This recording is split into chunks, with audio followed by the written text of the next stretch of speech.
नमस्कार, दिन भर की बड़ी खबरों में आपका स्वागत है। मैं हूं दामिनी माहौर। बुलेटिन में आज बात होगी अमेरिका चुनाव में बाइडेन की जीत की। बात करेंगे बिहार एग्जिट पोल की। जानेंगे कि पीएम मोदी ने गुजरात को क्या दी सौगात और नोटबंदी के फैसले पर राहुल ने क्या किया सवाल। साथ ही बात होगी राजस्थान बीजेपी में छिड़ी बगावत की और बुलेटिन के आखिर में बात रेलवे को लेकर सरकार के बड़े फैसले की। लेकिन तमाम बड़ी खबरों से पहले एक नजर सुर्खियों पर। केंद्र सरकार का बड़ा ऐलान, मानव संसाधन मंत्रालय के बाद सरकार बदलेगी शिपिंग मंत्रालय। शिपिंग मंत्रालय का नाम बदलकर अब मिनिस्ट्री ऑफ पोर्ट, शिपिंग और वाटरवेज किया जाएगा। महाराष्ट्र में दिवाली के बाद खोले जाएंगे स्कूल और धार्मिक स्थल। उद्धव ठाकरे सरकार ने तमाम एहतियातों के साथ खोलने के दिए निर्देश। अर्थव्यवस्था में मजबूती को लेकर एसबीआई चेयरमैन दिनेश कुमार खारा का बयान, कहा देश की अर्थव्यवस्था में दिख रहा है मजबूती का रुख, अगले वित्त वर्ष में तेजी की राह पर लौट आएगी इकोनॉमी। और सौरव गांगुली ने आईपीएल फैंस को दी खुशखबरी, कहा आईपीएल 2021 भारत में होगा आयोजित। फरवरी में इंग्लैंड के साथ सीरीज खेलने के बाद शुरू होगा आईपीएल 2021। सुर्खियों के बाद अब बात आज की सबसे बड़ी खबर की। अमेरिका में 3 नवंबर को राष्ट्रपति पद के लिए चुनाव हुआ और वोटिंग की तुरंत बाद से मतगणना चल रही थी। अधिकांश राज्यों में तो तस्वीर 24 घंटे में ही साफ हो गई, लेकिन लगभग आधा दर्जन राज्यों में काउंटिंग चल रही थी। मुकाबला कांटे का था, इसलिए तस्वीर साफ नहीं हो पा रही थी। लेकिन अब अमेरिका के नए राष्ट्रपति की तस्वीर साफ हो चुकी है। जो बाइडेन चुनाव जीत गए हैं और अब वो अमेरिका के 46वें राष्ट्रपति बनेंगे। इसके साथ ही भारतीय मूल की कमला हैरिस का भी उपराष्ट्रपति बनना तय हो गया है। इसी खबर पर चर्चा के लिए हमारे साथ मौजूद है राजीव जी। स्वागत है राजीव जी आपका। लेकिन चर्चा से पहले ये रिपोर्ट देखिए। अमेरिका में पिछले कई दिनों से वोटों की गिनती जारी थी और अब कई दिन तक चले सस्पेंस के बाद दुनिया के सबसे पुराने लोकतंत्र अमेरिका को उसका नया राष्ट्रपति मिल गया है। डेमोक्रेटिक पार्टी की तरफ से राष्ट्रपति पद के उम्मीदवार जो बाइडेन मतगणना के बाद विजेता घोषित हुए हैं। अब जो बाइडेन अमेरिका के 46वें राष्ट्रपति बनने वाले हैं। बाइडेन ने कड़े मुकाबले में मौजूदा राष्ट्रपति डोनाल्ड ट्रंप को शिकस्त दी है। जो बाइडेन को 273 इलेक्टोरल वोट मिले हैं, जबकि डोनाल्ड ट्रंप को सिर्फ 214 इलेक्टोरल वोट ही मिल पाए हैं। साथ ही इस चुनाव में भारतीय अमेरिकियों ने भी अपनी जीत का परचम लहराया है। इस कड़ी में भारतीय मूल की अमेरिकी कमला हैरिस यूएस की उपराष्ट्रपति बनने वाली हैं। अमेरिका के चुनावी इतिहास में भारतीय मूल की कमला हैरिस ने इतिहास रचा है। बतौर महिला, अश्वेत और साउथ एशियन होते हुए कमला हैरिस उपराष्ट्रपति पद पर काबिज होने जा रही है। ये अमेरिका के राजनीतिक इतिहास में पहली बार होगा। अमेरिका के नए राष्ट्रपति चुने गए जो बाइडेन को राष्ट्रपति रामनाथ कोविंद और प्रधानमंत्री नरेंद्र मोदी ने बधाई दी है। राष्ट्रपति रामनाथ कोविंद ने उपराष्ट्रपति चुनी गई भारतीय मूल की कमला हैरिस को भी बधाई दी है। राष्ट्रपति ने अपने ट्वीट में बाइडेन के सफल कार्यकाल की कामना करते हुए उम्मीद जताई है कि उनके कार्यकाल में भारत और अमेरिका के संबंध और मजबूत होंगे। लेकिन डोनाल्ड ट्रंप अपनी हार को स्वीकार नहीं कर पा रहे हैं। डोनाल्ड ट्रंप ने चुनाव प्रक्रिया में बड़े पैमाने पर धोखाधड़ी का आरोप लगाते हुए एक बार फिर खुद की जीत का दावा किया है। ट्रंप ने खुद को 7 करोड़ 10 लाख वैध वोट मिलने का दावा किया है। ट्रंप ने चुनाव में धांधली का आरोप लगाते हुए कहा कि चुनाव की रात को कई राज्यों में बड़ी लीड थी, लेकिन जैसे दिन गुजरता गया ये लीड रहस्यमयी तरीके से गायब होती गई। तो जाहिर है कि अमेरिका में मौजूदा राष्ट्रपति डोनाल्ड ट्रंप अपनी हार को पचा नहीं पा रहे हैं। राजीव जी, अमेरिका के राष्ट्रपति चुनाव का परिणाम अब पूरी तरह से साफ हो चुका है। जो बाइडेन चुनाव जीत चुके हैं और डोनाल्ड ट्रंप की हार हो चुकी है। ये बात अलग है कि ट्रंप अभी तक अपनी हार स्वीकार करने को तैयार नहीं है। ये ट्रंप की हताशा है या फिर उनकी जिद जो हार को स्वीकार नहीं कर पा रही है। देखिए दामिनी, चुनाव में जीत या हार लगी रहती है और लोकतंत्र की खूबसूरती इसी में है कि जनता ही तय करती है कि उसे किसे देश की कमान सौंपनी है। और इस लिहाज से किसी प्रत्याशी की जीत या हार दरअसल जनता का फैसला होता है और इस फैसले का सम्मान करने वाले ही सही मायने में लोकतांत्रिक राजनीति करते हैं। और यह बात दुनिया के सबसे पुराने लोकतांत्रिक देश यानी कि अमेरिका पर भी लागू होती है। अमेरिका में कई बार राष्ट्रपतियों ने लगातार 2 कार्यकाल तक शासन किया, यानी 4 साल के एक कार्यकाल के बाद जनता ने उन पर भरोसा करके फिर से देश की सत्ता सौंपी। लेकिन बहुत बार ऐसा भी हुआ है दामिनी कि कोई राष्ट्रपति केवल एक कार्यकाल ही व्हाइट हाउस में रह सका और उसके बाद चुनाव में जनता ने उसे नकार दिया। डोनाल्ड ट्रंप इस दूसरी सूची में ही आते हैं क्योंकि जनता ने उन्हें दोबारा मौका नहीं दिया है। कायदे से उन्हें जनता के इस आदेश का मान रखते हुए अपनी हार शालीनता से स्वीकार कर लेनी चाहिए, लेकिन वो शायद सत्ता के लिए इस कदर लालायित हैं दामिनी कि अपनी हार स्वीकार करना उन्हें मंजूर नहीं है। ऐसा करके वो अपनी हताशा और अपनी हठ यानी कि जिद दोनों को दिखा रहे हैं और लोकतांत्रिक व्यवस्था को ही चुनौती दे रहे हैं। डोनाल्ड ट्रंप ने हमेशा अमेरिका फर्स्ट का नारा बुलंद किया। उसी अमेरिका की निर्वाचन प्रणाली का सम्मान करते हुए उन्हें जो बाइडेन के सामने जो हैं बाइज्जत सत्ता छोड़ के उन्हें भावी कार्यकाल के लिए शुभकामनाएं देना चाहिए और इसी में उनकी समझदारी होगी। धन्यवाद राजीव जी तमाम जानकारी के लिए। अब रुक करते हैं अगली खबर का। बिहार विधानसभा चुनाव और उपचुनाव के नतीजों से पहले एग्जिट पोल के आंकड़े सामने आ चुके हैं। एग्जिट पोल के आंकड़ों के मुताबिक नीतीश की तो कुर्सी मुसीबत में पड़ ही गई है और बीजेपी की भी लाज बचती नहीं दिख रही है। लेकिन उपचुनाव वाले राज्यों में बीजेपी थोड़ी बहुत नाक बचाने में कामयाब हो गई है। तो क्या कहते हैं एग्जिट पोल के आंकड़े, देखिए इस रिपोर्ट में। चुनाव खत्म होने के बाद हमेशा से ही नतीजों से पहले एग्जिट पोल के आंकड़े सामने आते हैं। जब जब ये अनुमान बीजेपी के पक्ष में जाता है तब तब नेता फूले नहीं समाते हैं। नतीजों से पहले ही जीत की टाल ठोक दी जाती है। लेकिन बिहार की हवा अब की बार एनडीए के पक्ष में चलती नहीं दिख रही है। इसीलिए बीजेपी से लेकर जेडीयू तक सभी की बोलती बंद है। आंकड़ों ने सत्तारूढ़ दल के होश ही उड़ा दिए हैं। आंकड़े बताते हैं कि महागठबंधन को 141 से 147 सीटें मिल सकती हैं, वहीं एनडीए 90 से 92 पर सिमट सकता है। यानी साफ है कि अब की बार बिहार में नीतीश की नहीं तेजस्वी की सरकार, क्योंकि महागठबंधन ने तेजस्वी यादव को ही अपना सीएम उम्मीदवार घोषित किया है। तेजस्वी के तेज ने ही चाचा नीतीश को चुनौती देकर उनकी कुर्सी हिला दी है। लालू के लाल ने ऐसी बिसात बिछाई कि 15 साल से सत्ता पर काबिज नीतीश से लेकर पिछले 6 साल के केंद्र की सत्ता पर राज करने वाले पीएम मोदी भी फेल हो गए। जिसे वो बच्चा बच्चा कहते थे, उसी से गच्चा खाते दिख रहे हैं।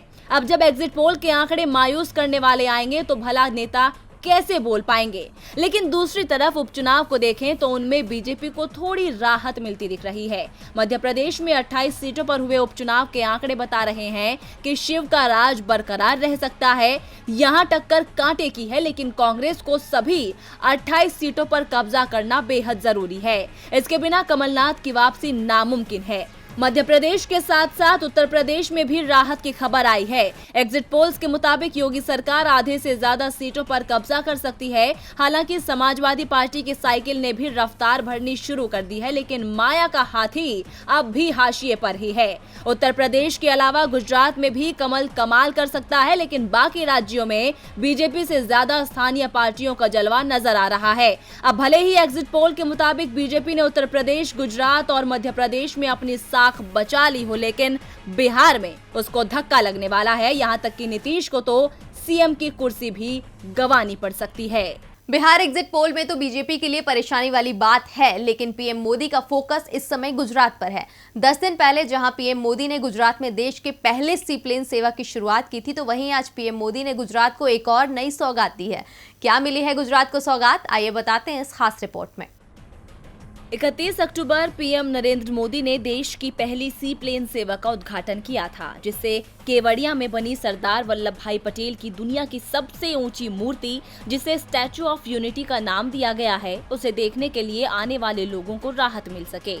सी प्लेन सेवा का उद्घाटन करने के बाद अब पीएम मोदी ने सूरत को सौराष्ट्र से जलमार्ग से जोड़ने वाले Hazira Ghogha ro pax ferry service भी शुरू कर दी है। आज पीएम ने इस सेवा का उद्घाटन किया। इस सेवा के शुरू होने से घोघा और हजीरा के बीच सड़क मार्ग की दूरी 375 किलोमीटर की है। वो समंदर के रास्ते घटकर सिर्फ 90 किलोमीटर की रह जाएगी। इससे पहले जिस सफर के लिए लोगों को 10 से 12 घंटे लगते हैं, वो कम होकर अब 3 से 4 घंटे का हो जाएगा। साथ ही जलमार्ग से होने वाला सफर भी आरामदायक होगा। इसका फायदा व्यापारियों को भी मिलेगा, क्योंकि जलमार्ग से होने वाला व्यापार हमेशा सस्ता होता है। इसके साथ ही पर्यटकों को भी लुभाया जा सकता है।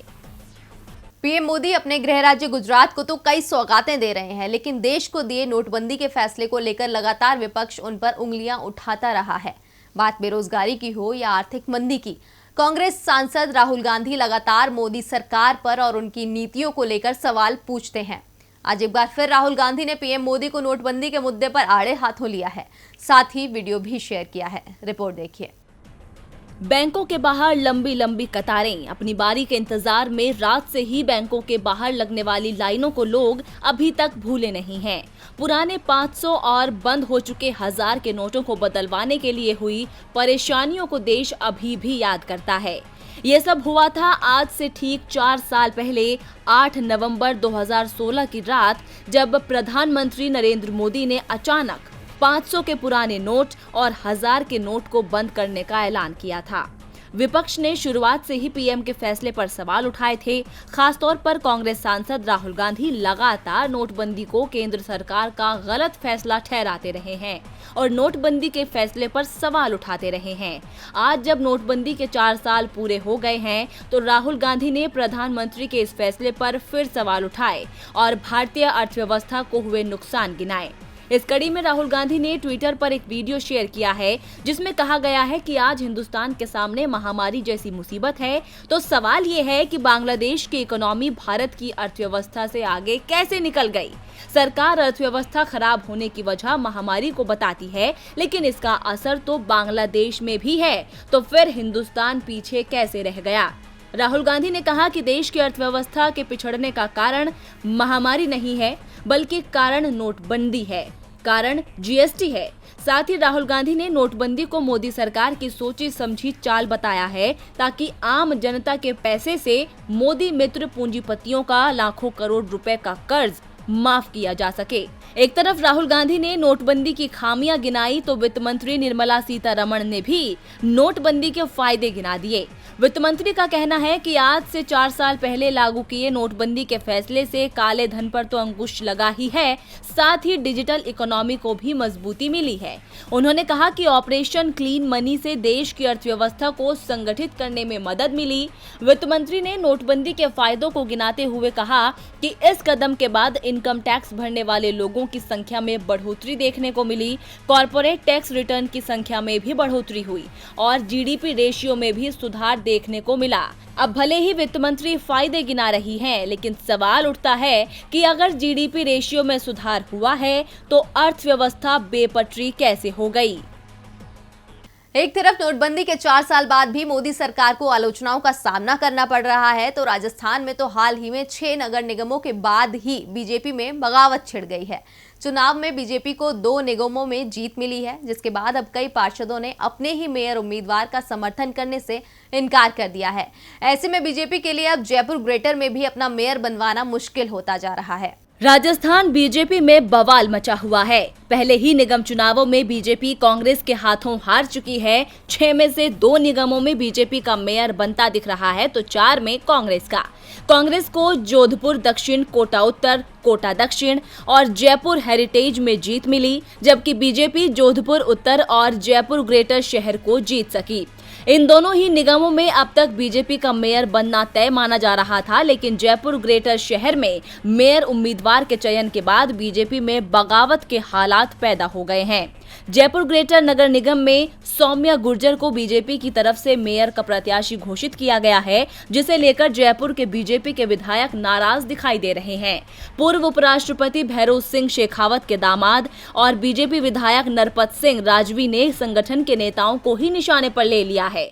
नरपत सिंह ने कहा कि संगठन सर्वोपरि होता है, मगर पिछले कुछ दिनों से यहाँ पर मनमर्जी के फैसले लिए जा रहे हैं। मेयर उम्मीदवार के लिए किसी की कोई राय नहीं ली गई और एक ऐसे व्यक्ति को पार्टी ने मेयर उम्मीदवार बना दिया है, जिसे लेकर पहले भी पार्टी मुश्किल में फंस चुकी है।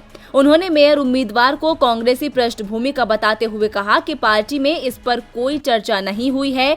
नरपत को बीजेपी में वसुंधरा राजे सिंधिया का करीबी माना जाता है। वसुंधरा जयपुर ग्रेटर शहर में अपनी पसंद के व्यक्ति को मेयर बनवाना चाहती है। ऐसे में वसुंधरा गुट सौम्या गुर्जर का विरोध कर रहा है। पार्टी के अंदर सौम्या गुर्जर के बढ़ते विरोध को देखते हुए बीजेपी विधायक और विधानसभा में नेता प्रतिपक्ष गुलाब चंद कटारिया ने कहा कि ये फैसला संगठन का है और सबको मानना चाहिए। कटारिया ने तो नरपत सिंह को ही बाहरी उम्मीदवार बता दिया। कटारिया ने नरपत सिंह के लिए यहाँ तक कह दिया कि वो चित्तौड़गढ़ से लड़ते थे, उनको बीजेपी ने जयपुर से विधायक बनाया, तब हम में से किसी ने आपत्ति नहीं की और आज वो खुद सौम्या गुर्जर के नाम का विरोध कर रहे हैं। कटारिया के बयान से नरपत सिंह के अलावा जयपुर के 2 और बीजेपी विधायक कालीचरण सराफ और अशोक लाहोटी भी मेयर पद पर सौम्या गुर्जर को उम्मीदवार बनाए जाने के खिलाफ हैं। ये दोनों विधायक भी वसुंधरा गुट के ही माने जाते हैं। ऐसे में मेयर चुनाव से पहले बीजेपी के अंदर शुरू हुई खटपट से कहीं पार्टी पर भारी ना पड़ जाए।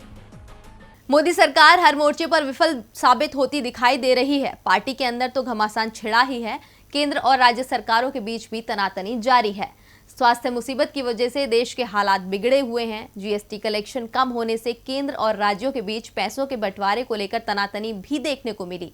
बाद में केंद्र सरकार को झुकना पड़ा, लेकिन राज्यों में पैसे की कमी अभी भी बनी हुई है, जिसे लेकर आंध्र प्रदेश सरकार ने बड़ा फैसला किया है, जिससे लाखों कर्मचारी मायूस दिख रहे हैं। आंध्र प्रदेश के लाखों कर्मचारियों का महंगाई भत्ता यानी डीए जुलाई 2021 तक नहीं मिल पाएगा। सरकार ने इसे फ्रीज कर दिया है। राज्य सरकार ने सिर्फ डीए को ही फ्रीज नहीं किया, बल्कि इसके साथ साथ पेंशनरों को मिलने वाले डर्नेस रिलीफ यानी महंगाई राहत डीआर को भी रोक दिया है। सरकार ने इसे लेकर आदेश जारी कर दिए हैं, जिसमें कहा गया है कि डीए और डीआर पर रोक के साथ ही इसका कोई बकाया भी नहीं दिया जाएगा। यानी कर्मचारी 1 जुलाई 2020 से 1 जनवरी 2021 तक बकाया भी नहीं ले पाएंगे। सरकार ने कर्मचारियों को बस इतनी राहत दी है, 1 जनवरी 2020, 1 जुलाई 2020 और 1 जनवरी 2021 के डीए और डीआर की दर को आगे रिस्टोर किया जा रहा है। डेक्कन क्रॉनिकल के अनुसार सरकार की तरफ से कहा गया है कि 1 जनवरी 2020 से 30 जून 2021 तक किसी भी तरह एरियर का भुगतान भी नहीं होगा। ये आदेश टीचिंग और नॉन टीचिंग स्टाफ के लिए जुडिशियल स्टाफ, जिला परिषद, म्युनिसिपल कॉर्पोरेशन और दूसरे सरकारी कर्मचारियों पर भी लागू होगा। वैसे केंद्र सरकार भी पूर्णबंदी के दौरान इस तरह के आदेश पहले ही दे चुकी है। केंद्र सरकार ने अप्रैल 2020 में 1 जनवरी 2020 से 1 जुलाई 2021 तक के लिए केंद्रीय कर्मचारियों के महंगाई भत्ता और महंगाई राहत में बढ़ोतरी को फ्रीज कर दिया था और अब राज्य सरकारों ने भी इस पर अमल करना शुरू कर दिया है, लेकिन इसका नुकसान सरकारी कर्मचारियों को होना तय माना जा रहा है।